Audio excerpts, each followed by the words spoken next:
আমাদের একটা নতুন করে আপনারা 3টা বছরের জন্য একটা সুযোগ দেন, দেখেন আমরা সদস্য কি সেবা দিতে পারি। আমরা সবাই পরিবর্তনের পক্ষে এখানে হাজির হয়েছিলাম, যে কারণে এই পরিবর্তনের লক্ষ্য নিয়ে আমরা সমগ্র বাংলাদেশ 5জন এরকম সমগ্র বাংলাদেশ থেকে আমরা এখানে প্রার্থী এনেছি। আমিও কিন্তু প্রার্থী হতে আসিনি, আমিও এসেছিলাম পরিবর্তনের অঙ্গীকার নিয়ে একটা সুন্দর প্যানেলের মাধ্যমে সহযোগিতার মাধ্যমে নির্বাচন করব। আপনারা আমাদের প্যানেলে পাবেন 18 গ্রাম, আপনারা পাবেন বৃহত্তর ভাওয়াল, আপনারা পাবেন উত্তরবঙ্গ, আপনারা পাবেন দক্ষিণবঙ্গ, আপনারা পাবেন আদিবাসী এবং আপনারা পাবেন এই শহর ভিত্তিক তেস্তুরি বাজার, পূর্ব তেস্তুরি বাজার, রাজাবাড়িরও প্রতিনিধি। পাশাপাশি আরো পাবেন আমাদের প্রতিষ্ঠাতার সন্তান হিসেবেও পাবেন, আমাদের এই সমবায় এই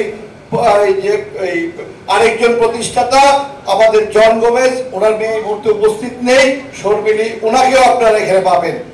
আপনারা পাবেন আমাদের এর মাঝে যদি আমাদের বাবাদের ব্যাকগ্রাউন্ড দেখেন, কেউ কারিগেসে জব করেছে, কেউ সমাজে ফ্রি সার্ভিস দিয়েছে, সোশ্যাল ওয়ার্ক করেছে, ক্রেডিট ইউনিয়নে কাজ করেছে, এরকম লোকও পাবেন। সেই জায়গাটাতে অভিজ্ঞতার ক্ষেত্রে আমি কালকে 2বারের ডিরেক্টর, আমি আমার কাফুলকে 3বারের চেয়ারম্যান, বাংলাদেশের ক্যাথলিক ডাক্তারদের 3বারের প্রেসিডেন্ট, এর বাইরে সমবায় ডিগ্রি বাংলাদেশেও আছে, থাইল্যান্ড থেকেও আছে। একটা যোগ্য লোককে আপনারা খুঁজে বের করেন যে সপ্তাহে হাল ধরবে। এইসব লেখাপড়া ময়মনসিংহ মেডিকেল থেকে পাশ করা, স্কলারশিপ নিয়ে লেখাপড়া করেছি, হাসপাতাল ব্যবস্থাপনায় বিশেষজ্ঞ হয়েছি।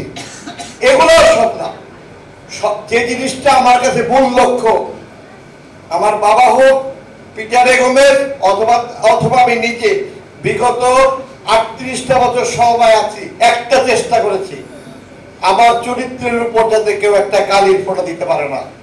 আজকে পর্যন্ত আমি ধরে নেই, এটাই আমার সার্টিফিকেট, এটাই আমার বড় অর্জন। 10 তারিখে যে যাত্রা শুরু করেছিলাম, আজকে 5 ফেব্রুয়ারি, আজকে 26 দিন। তখন আমরা জানতাম না আমরা ব্যালট পেপার আপনাদের সামনে হাজির করতে পারবো কিনা। অনেক চক্রান্ত, অনেক ষড়যন্ত্র, অনেক টাকার খেলা, অনেক চাপ, অনেক হুমকি। কারণ একটা নমিনেশন, আজকে আমার নমিনেশনটা একটা দাড়ি কমা হসন্তের জন্য বাদ হয়ে গেলে এই প্যানেলটা আসতো না, অথবা আমাদের সেক্রেটারির একটা কমা বাদ পড়লে আসতো না। কিন্তু আমি সমবায় অধিদপ্তর আমাদের পাশে থেকেছে, তারা আমাদেরকে একটা কথা বারবার বলেছে, আমরা চাবো একটা নিরপেক্ষ নির্বাচন দেওয়ার জন্য, আমরা চাবো সদস্যদের ভোটের অধিকার আদায় হোক, সেটা করার জন্য। কারণ বিগত 5টা নির্বাচন হয়েছে, ভোট হয় নাই, কথাটা কিন্তু ভিন্ন। নির্বাচন হয়ে কমিটি এসেছে, কিন্তু ভোট হয়নি। এবার আমরা সমবায় আমাদের সরকারের চাপ, উপদেষ্টাদের চাপ, অধিদপ্তরের চাপ, আমরা নির্বাচন করাবো। এবং সত্যিকার অর্থে এখন আমি দৃঢ়ভাবে বিশ্বাস করি 8 তারিখ নির্বাচন হচ্ছে। যে জিনিসটার বিরুদ্ধে আমাদের কাজ করতে হচ্ছে সেটা হলো টাকা, রাজনৈতিক শক্তি, পেশি শক্তি, হুমকি। আমাদের কোনো শক্তি নাই এখন, তারপরেও কেন আমরা এখানে দাঁড়িয়ে আছি? তারপরে দাঁড়িয়ে আছি আমাদের একটা শক্তি, যে একটা শক্তি ওদের সবগুলো শক্তিকে আজকে ফেলে দিতে পারে, সেটা হলো আমাদের ভোটারদের শক্তি, আমাদের সমর্থন। মাঠে আমাদের যে পরিমাণ সমর্থন রয়েছে, পরিবর্তনের জন্য আমাদের অঙ্গীকারে যারা শরীক হয়েছে, সেই শক্তির বলে আমরা এই অসম্ভবকে আজকে সম্ভব করার দ্বারপ্রান্তে এসে দাঁড়িয়েছি। 8 তারিখ নির্বাচন, আমরা যদি আজকে 5 তারিখ পর্যন্ত এইটুকু পারি, তাহলে 8 তারিখ কি ভোট কেন্দ্রে গিয়ে আপনারা পারবেন না? পারবেন তো? হাত তোলেন। আপনারা নিশ্চয়ই জানেন টাকা আপনারা কোনো ব্যক্তিকে দেন নাই, আপনারা টাকা দিয়েছেন একটা রেজিস্টার্ড সংগঠনকে, যার সমবায় অধিদপ্তরের অধীনস্থ। সুতরাং ব্যক্তি চাইলে এখান থেকে কারো টাকা নিয়ে যেতে পারবে না। রাজা আসে রাজা যায়, প্রজাদের কি আসে যায়। আজকে দায়িত্বের পরিবর্তন হবে, কিন্তু আপনাদের পাওনা টাকা সেটার কোনো পরিবর্তন হবে না। একটু অসুবিধা হয়েছে। অসুবিধাটা কি? কেনার হার, জমি কেনার হার অসম্ভব হারে বেড়েছে। এটা আমার কথা না, আর যাদের কাছে পুরাতন বা বর্তমান এজিএম এর বই আছে আপনারা বাসায় গিয়ে হিসাব করে দেখেন, যদি 100টা জমি কেনা হয়ে থাকে 2018 সালে, বিক্রি হয়েছে 25টা, 75টা রয়ে গেছে।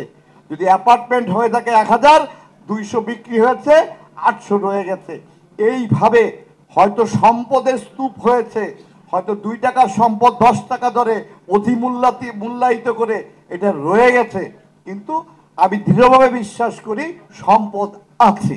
ছোট ভাই উনি বলেছে দ্য মেট্রোপলিটন খ্রিস্টান কোঅপারেটিভ ক্রেডিট ইউনিয়ন লিমিটেড আসন্ন নির্বাচন ডাক্তার নোয়েল বিজয় ওজি শুভজিৎ এবং শ্রীলা পরিষদের সম্মানিত সভাপতি এবং আমার সামনে বসা বিভিন্ন আগত এলাকা থেকে বিভিন্ন আগত সকলকে আমার সান্ধ্যকালীন শুভেচ্ছা জ্ঞাপন করছি।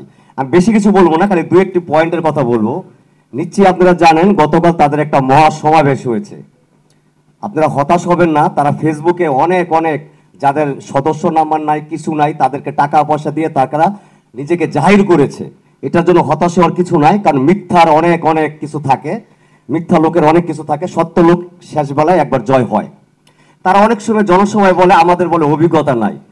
আচ্ছা, যদি অভিজ্ঞতা না থাকে, দেখেন আমি তুমুলিয়ার সন্তান, একবার ট্রেজারার হয়েছি, আবার স্বতন্ত্র নির্বাচন করে ভাইস চেয়ারম্যান, 2টা প্রতিপক্ষকে হারিয়ে আমি নির্বাচিত হয়েছি, তারপর আবার চেয়ারম্যানের দায়িত্ব পালন করেছি।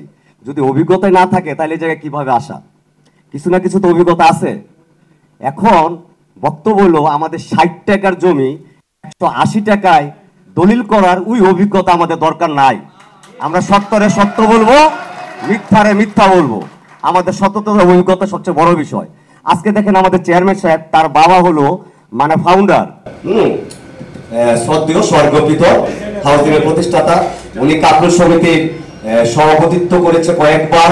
উনি কার্ভ রিসোর্টে তার যে অবদান, সেটা সে ডিরেক্টর ছিল রানিং, একবার প্রচুর ভোটে পাশ করেছে, বিপুল ভোটে, আর একবার সিলেকশনে সে গিয়েছে।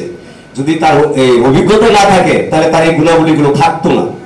তা অনুরোধ করি, একটু বলি যে আজকে মিটিং গুলো হয় হাউজিং এ, দেখেন ভোট মিটিং গুলো রাত 3টা বাজিয়ে ফেলে। আমরা আপনাদের কথা দিচ্ছি, আমরা 10টার পরে হাউজিং খোলা রাখবো না। আমরা সাধারণ খেটে খাওয়ালো, আমরা আমাদের প্রফেশন হলো আমরা চাকরি করি, সাধারণ মানুষ, আমরা সাধারণ চাকরি করি, আমাদের প্রফেশনটা হলো চাকরি। কিন্তু তাদের গিয়ে দেখেন বেশিরভাগই তাদের প্রফেশনই এটা, তাহলে তাদের ভিতরে সব মিথ্যা জিনিসগুলো জাগ্রত হয়। তো আমি বেশি কিছু বলবো না, আপনাদের সবার কাছে প্রত্যাশা করি আমাদের সত্যের জয়। আজকে আপনাদের বলতেছি, এটা 8 তারিখে অবশ্যই অবশ্যই হবে। আপনাদের সকলকে আবার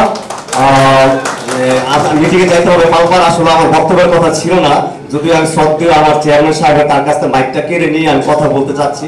অনুরোধ করি আপনারা আজকে যেহেতু বিসর্জনের জন্য নামছেন, হ্যাঁ, আপনাদের সেই বিবেক জাগ্রত করেন, মনুষ্যত্বটা জাগ্রত করেন। আপনারা প্রত্যেকে নিজের টাকা কষ্ট করে অন্তত 20টা করে ফোন দিবেন। আপনার খ্রিস্টান কমিউনিটি সকলে আমরা কিন্তু আত্মীয়, খ্রিস্টান কমিউনিটিতে সকলেই আমরা আত্মীয়। হ্যাঁ, ওই পক্ষ আছে, এই পক্ষ আছে। আমাদের একটা নতুন করে আপনারা 3টা বছরের জন্য একটা সুযোগ দেন, দেখেন আমরা সদস্য কি সেবা দিতে পারি।